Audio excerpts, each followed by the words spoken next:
ബീഹാർ ലോക്സഭാ തെരഞ്ഞെടുപ്പിൽ നിർണായകമാണ് മലയാളി വോട്ടുകൾ. നാട്ടിലെ ആവേശമില്ലെങ്കിലും ശക്തമായ പോരാട്ടമാണ് നടക്കുന്നതെന്ന് ബീഹാർ മലയാളികൾ മീഡിയ വണിനോട് പറഞ്ഞു. ബീഹാർ ലോക്സഭാ തെരഞ്ഞെടുപ്പിൽ മലയാളി മനസ്സുകൾ എങ്ങനെ ചിന്തിക്കുന്നു എന്ന് നമുക്ക് നോക്കാം. പട്നയിലെ കുറച്ച് മലയാളികൾ നമുക്കൊപ്പം ചേരുകയാണ്. ചേട്ടാ, പേരെന്ന് പറഞ്ഞിട്ട്? എൻ്റെ പേര് ജോസ് തോമസ്. കഴിഞ്ഞ 30 വർഷത്തോളമായിട്ട് പട്നയിലെ സ്ഥിരതാമസമാണ്. എങ്ങനെയുണ്ട് ബീഹാറിലെ തെരഞ്ഞെടുപ്പൊക്കെ? എങ്ങനെയുണ്ട്? നാട്ടിലെ ഒരു ഓളമൊന്നും പക്ഷേ ഇവിടെ കാണാനില്ലെന്നാണ്. അത് നിങ്ങൾക്ക് തന്നെ മനസ്സിലായി കാണും. ഇപ്പോൾ ഏതാനും ദിവസങ്ങൾക്ക് ശേഷം തെരഞ്ഞെടുപ്പ് നടക്കുന്ന പട്നയിൽ, അത് ബീഹാറിൻ്റെ തലസ്ഥാന പട്നയിൽ പോലും ഇലക്ഷൻ്റെ യാതൊരു ഇതും കാണുന്നില്ല. അതിന് കാരണം ഇവിടെ ജനങ്ങൾ വോട്ടിൻ്റെ ദിവസം മാത്രം പോയി വോട്ട് ചെയ്യുന്ന ഒരു കൾച്ചറാണ് ഇവിടെ ഉള്ളത്. നാട്ടിലെ പോലെ ഇലക്ഷൻ ഒരു ആഘോഷമാക്കി നടത്തുന്നത് ഇവിടെ കാണാൻ സാധിക്കുകയില്ല. എങ്കിലും വളരെ ശക്തമായ രീതിയിലുള്ള രാഷ്ട്രീയ ചിന്താഗതിയിലൂടെയാണ് ഇവിടുത്തെ ജനങ്ങളും വോട്ടിൽ പങ്കെടുക്കുന്നത്. കഴിഞ്ഞ 4-5 തെരഞ്ഞെടുപ്പുകളിൽ, പാർലമെൻറ്റ് തെരഞ്ഞെടുപ്പുകളിൽ ഇവിടെ NDA വമ്പിക്ക ഭൂരിപക്ഷത്തോട് ജയിക്കുക മണ്ഡലങ്ങളാണ് പട്നയിലുള്ള പട്ന സാഹിബും അതുപോലെ തന്നെ പാടലിപുത്ര. ഈ 2 മണ്ഡലങ്ങളാണ് പട്ന തലസ്ഥാന നഗരിയിലുള്ളത്. പക്ഷേ ഈ പ്രാവശ്യം അല്പം ടൈറ്റായിട്ടുള്ള മത്സരമാണെന്നാണ് തോന്നുന്നത്. കാരണം നിതീഷ് കുമാർ NDAയിലേക്ക് വീണ്ടും ചേരുകയും അതോടൊപ്പം NDA കൂടുതൽ ശക്തമാവുകയും ചെയ്തു. എങ്കിലും ഇവിടെ ജാതിപരമായിട്ടുള്ള ചില ഇക്വേഷൻസൊക്കെ നടക്കുന്നതിൻ്റെ പേരിൽ യാദവ് സമൂഹത്തിൻ്റെയൊക്കെ എഫക്റ്റ് എങ്ങനെ ആകുമെന്ന് നമുക്കിപ്പോൾ പറയാൻ പറ്റുകയില്ല. അതിനാൽ ഇലക്ഷന് വളരെ രസകരമായിരിക്കും. ടൈറ്റായിട്ട് തന്നെ ഒരു മത്സരം പ്രതീക്ഷിക്കുന്നു. എങ്ങനെയുണ്ട്? ഒരു ടൈറ്റ് കോമ്പറ്റീഷൻ ഇവിടെ പ്രതീക്ഷിക്കുന്നുണ്ടോ? ഇവിടെ ടൈറ്റ് കോമ്പറ്റീഷനായിട്ടില്ല. ഒരു 3-4 സീറ്റുകളിൽ മാത്രം ടൈറ്റ് കോമ്പറ്റീഷനുണ്ട്. ഇവിടെ ആൾക്കാർ നല്ല പോലെ രാഷ്ട്രീയത്തെപ്പറ്റി ചിന്തിക്കുന്നവരും ഇവിടെ രാഷ്ട്രീയത്തെക്കാൾ ഉപരി ഇവിടുത്തെ സ്റ്റേറ്റിൻ്റെ ഡെവലപ്മെൻറ്റ് ആഗ്രഹിക്കുന്നവരുമാണ്. അതുകൊണ്ടാണ് നിതീഷ് കുമാർ ഈ പല ചാഞ്ചാട്ടം നടന്നിട്ട് പോലും നിതീഷ് കുമാറിനെതിരായിട്ടുള്ള യാതൊരുവിധ അലിഗേഷനോ അല്ലെങ്കിൽ അത് അങ്ങനെ പോയതിനുള്ള ഒരു കാര്യങ്ങളോ ഇലക്ഷനെ ബാധിക്കില്ല. കാരണം ഇവിടുത്തെ ജനങ്ങളുടെ മനസ്സിലെ ഡെവലപ്മെൻറ്റ് ആരോടൊപ്പം ചേർന്ന് കഴിഞ്ഞാൽ ഇവിടെ ബീഹാറിന് കൂടുതൽ ഡെവലപ്മെൻറ്റ് കൊണ്ടുവരാൻ പറ്റും, അതാണ് അവർ ചിന്തിക്കുന്നത്. അതുകൊണ്ട് NDAക്കാണ് കൂടുതലും ചാൻസ്. 2-3 സീറ്റുകളിൽ മാത്രമേ ഉള്ളൂ ഒരു കടുത്ത മത്സരം നടക്കുന്നത്. അതേ അഭിപ്രായം തന്നെയാണ് ചേട്ടൻ. ശക്തമായ ഒരു മാറ്റം കേന്ദ്രത്തിൽ വരണം, അല്ലെങ്കിൽ ഒരു ഭരണമാറ്റം ഉണ്ടാകണമെന്നുള്ളൊരു അഭിപ്രായം? ഇല്ല, ഞാനിവിടെ വന്നിട്ടൊരു 33 വർഷമായി. ഒരു ഭരണമാറ്റം ഇപ്പം വേണമെന്ന് ആഗ്രഹിക്കുന്നില്ല. കാരണം ഓപ്പോസിഷൻ സൈഡ് നോക്കിക്കഴിഞ്ഞാൽ അവിടെ നിന്ന് നല്ലോണം നയിക്കാൻ പറ്റുന്ന ആരും ഒരു നേതാവ്, നല്ലൊരു നേതാവില്ല. മോദിക്ക് സമം വെക്കാൻ വേണ്ടിയിട്ട് വേറെ നേതാവില്ല. മാത്രമല്ല പല പാർട്ടികൾ കൂടിക്കഴിഞ്ഞാൽ അഴിമതി കൂടും.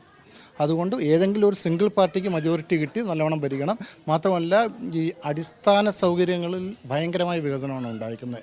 റോഡുകൾ, പാലങ്ങൾ, കേട്ടില്ലേ. അതുകൊണ്ട് ഇപ്പോൾ തൽക്കാലം എൻ്റെ അഭിപ്രായത്തിൽ സർക്കാർ ഇത് തന്നെ തുടർന്ന് പോകണം, ഇതിലും നല്ല വർക്ക് ചെയ്യണം. ഇതാണ് എൻ്റെ ആഗ്രഹം.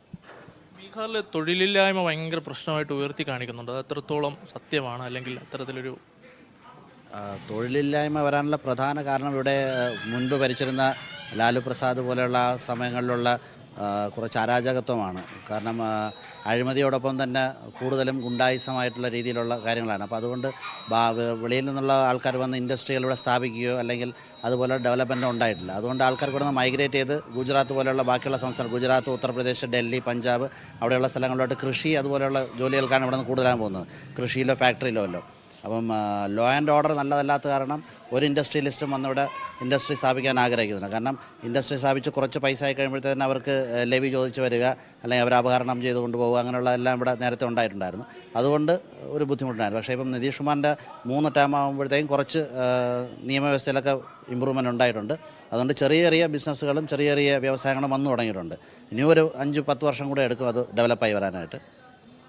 കണ്ണൂരുകാരനാണെന്ന് ഞാൻ മനസ്സിലാക്കുന്നത്. ഇടതു പാർട്ടികൾ ഇപ്പം 5 സീറ്റുകളിലോളം മത്സരിക്കുന്നുണ്ട്. അപ്പം ഇടതു പാർട്ടികൾക്കൊക്കെ എങ്ങനെ ഒരു ചാൻസ് ഉണ്ടോ ഇവിടെ? അപ്പം ഇടതു പാർട്ടികൾ കേരളത്തിലെ അപേക്ഷിച്ച് ഇവിടെ വളരെ വീക്കാണ്. ഇടതു പാർട്ടിക്ക് കൂടുതലായിട്ടുള്ള ചാൻസ് കുറവാണ്. 1-2 സ്ഥലങ്ങളിൽ മാത്രമേ ഉള്ളൂ കൂടുതലായിട്ട് ഇടതു പാർട്ടികൾ. പിന്നെ കേരളത്തിലുള്ള പോലെ ആ ഒരു ആവേശമൊന്നും ഇവിടെ ഇലക്ഷനോടാണേലും ബാക്കിയുള്ള കാര്യത്തിനൊന്നുമില്ല. വളരെ കാമാൻ ക്വയറ്റായിട്ടുള്ള രീതിയിലുള്ള ഒരു എന്താ പറയണ്ടേ, ഒരു ഉത്സവ പ്രതീതിയൊന്നും ഇവിടെ ഇല്ല. അപ്പോൾ പാർട്ടികളെ സംബന്ധിച്ചിടത്തോളം എന്ന് പറയാനായിട്ട് വിരലിലെണ്ണാവുന്ന ഇതൊക്കെ കാണുള്ളൂ. ചില സമയങ്ങളിലൊക്കെ ഞാനിവിടുന്ന് സ്കൂളിലേക്കൊക്കെ പോകുന്ന സമയത്ത് കണ്ടിട്ടുണ്ട്, ജാഥയ്ക്കൊക്കെ പോകുമ്പോൾ വളരെ ചുരുങ്ങിയ ആൾക്കാർ ഇങ്ങനെ കൊടിയും പിടിച്ച് ചെങ്കൊടിയും പിടിച്ച് പോകുന്ന ഒരു ഇതൊക്കെ കണ്ടിട്ടുണ്ട്. അപ്പോൾ കേരളവും ഇതുമായിട്ട് നമ്മൾ കമ്പയർ ചെയ്യുന്ന സമയത്ത് ക്വയറ്റ് ഡിഫറെൻ്റ് ആണ് ഇവിടുത്തെ രീതി. വേറെ എന്തൊക്കെ വിഷയമായിരിക്കും ഇവിടെ പ്രധാനമായിട്ടും ചർച്ചയ്ക്ക് വരുന്നത്? തെരഞ്ഞെടുപ്പ് പ്രചാരണ വിഷയം എന്നൊക്കെ പറഞ്ഞ് എന്തൊക്കെ വിഷയം? വികസനം തന്നെ, വികസനമാണ് പ്രധാനമായിട്ടുള്ളത്. കാരണം ഇവിടെ ആൾക്കാർക്ക് അൺഎംപ്ലോയ്മെൻ്റ് ഉണ്ട്, അത് ശരിയാണ്. അതിന് കാരണം ഇവിടെ ഇൻഡസ്ട്രീസ് ഇല്ല. ഇവിടെ ഇൻഡസ്ട്രീസ് വരാത്തതിന് കാരണം എന്ന് പറഞ്ഞാൽ പലതാണ്. കാരണം ഇവിടെ നേരത്തെ നല്ല റോഡില്ലായിരുന്നു, ഇലക്ട്രിസിറ്റി ഇല്ലായിരുന്നു. ഇത് രണ്ടും ഇല്ലാതെ ഇൻഡസ്ട്രി വരില്ല. ഇതിപ്പം ഈ നിതീഷ് കുമാർ വന്നതിന് ശേഷം ഞാൻ നേരത്തെ പറഞ്ഞ മാതിരി അടിസ്ഥാന സൗകര്യത്തിൽ വികസനത്തിൽ ഭയങ്കര കുതിപ്പുണ്ടായിട്ടുണ്ട്. അതുകൊണ്ടാണ് നമുക്കിപ്പോൾ എല്ലായിടത്തും പെട്ടെന്ന് എത്തിച്ചേരാനും പറ്റുന്നുണ്ട്.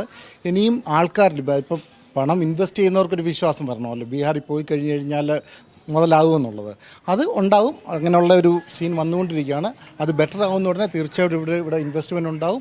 ഇൻവെസ്റ്റ്മെൻറ്റ് ഉണ്ടായി കഴിഞ്ഞാൽ ഇവിടെ അൺഎംപ്ലോയ്മെൻറ്റ് വിഷയം തീരുമെന്നാണ് എനിക്ക് തോന്നുന്നു. നാട്ടിലേക്ക് ഒരു ഓണ സമയത്ത് ഭയങ്കര വിലക്കയറ്റത്തിൻ്റെ പ്രശ്നമൊക്കെ ഉണ്ടാകുന്നത്. ഇവിടെ ബീഹാറിൽ അങ്ങനത്തെ പ്രശ്നങ്ങൾ എന്തെങ്കിലും അനുഭവപ്പെട്ടിട്ടുണ്ടോ? ഇല്ല, അങ്ങനെ പിന്നെ നമ്മുടെ പലചരക്ക് സാധനങ്ങൾ, മറ്റുള്ള എല്ലാ സാധനങ്ങളും ഇവിടെ ഉൽപ്പാദിപ്പിക്കുന്നതാണ്. നെല്ല്, ഗോതമ്പ്, പച്ചക്കറി, ഇതെല്ലാം ഇവിടെ ഉൽപ്പാദിപ്പിക്കുന്നു. അതുകൊണ്ട് ഒരു വേരിയേഷൻ വരുന്നില്ല. ആ സീസൺ അനുസരിച്ചിട്ട് ചൂട് സമയമാകുന്നുണ്ടെങ്കിൽ സ്വല്പം ഒന്ന് കൂടുന്നു, കുറയുന്നു, അങ്ങനെയുള്ളതല്ലാതെ വലിയ വില കൂടുതൽ വരികയോ വില കുറവ് വരികയോ അങ്ങനെയില്ല. എന്നാലും കേരളത്തെ അപേക്ഷിച്ച് പച്ചക്കറിയൊക്കെ ഇന്ന് വളരെ ഫ്രഷായിട്ട് ഇവിടെ തന്നെ കൃഷി ചെയ്ത് എല്ലാ സാധനങ്ങളും ഇവിടെ കിട്ടുന്ന ഒരു സ്റ്റേറ്റാണ്. അതുകൊണ്ട് അങ്ങനെയുള്ള ഒരു ഇതില്ല. പിന്നെ ഇവിടുത്തെ ആൾക്കാർക്ക് പിന്നെ പണ്ട് സ്കൂളിൻ്റെ കുറവുകളുണ്ടായിരുന്നു, റോഡിൻ്റെ കുറവുകളുണ്ടായിരുന്നു, വൈദ്യുതിയുടെ കുറവുകളുണ്ടായിരുന്നു. ഏതാണ്ട് 10-15 വർഷമായിട്ട് അതിനെല്ലാം വളരെയധികം മാറ്റം വന്നിട്ടുണ്ട്. അത് നിങ്ങൾ പിന്നെ ഗ്രാമങ്ങളിലോട്ട് പോയി നോക്കിക്കഴിഞ്ഞാൽ നിങ്ങൾക്ക് അറിയാൻ പറ്റുന്ന കാര്യങ്ങൾ, നേരിട്ട് ഇത് ചെയ്യാൻ പറ്റുന്ന കാര്യങ്ങളാണ്. ഇപ്പം ഇന്ത്യ സഖ്യം പ്രധാനമായിട്ട് ഉയർത്തുന്നത് നിതീഷ് കുമാർ ഒരു ചതിയനാണ്, ഈ പാർട്ടികൾ കൂറുമാറി പോകുന്ന ഒരാളാണ്. അപ്പം അതിനെക്കുറിച്ച് എന്താ നമ്മൾ മലയാളികളുടെ അഭിപ്രായം എന്ന് പറയുമ്പോൾ? അത് കേരളത്തിൽ മാത്രമേ ആ ഒരു ഇത് വരുന്നുള്ളൂ, അല്ലാതെ വേറെ എങ്ങും അത് ചർച്ചാ വിഷയമല്ല. ഇവിടുത്തെ ആൾക്കാർ ഡെവലപ്മെൻറ്റ് മാത്രം ആഗ്രഹിക്കുന്നു. ആരോടൊപ്പം നിന്ന് കഴിഞ്ഞാൽ ബീഹാറിൻ്റെ വികസനം ഉണ്ടാകുമെന്ന് നിതീഷ് കുമാറിനറിയാം. അതുകൊണ്ട് അങ്ങോട്ട് പോയി അത് ഇവിടുത്തെ ആൾക്കാരെ ഇഷ്ടപ്പെടുന്നു. എന്തായാലും ബീഹാറിലെ ജനത വികസനത്തിനൊപ്പമാണ് ചിന്തിക്കുന്നതെന്നാണ് ബീഹാറിലെ മലയാളികൾ നമ്മളോട് വ്യക്തമാക്കുന്നത്. എന്തായാലും ജൂൺ 4 വരെ എല്ലാവർക്കും കാത്തിരുന്ന് കാണാം. പട്നയിൽ നിന്നും ഇമ്രാൻ അൻസാരിക്കൊപ്പം അരവിന്ദ് പിയ, മീഡിയ 1.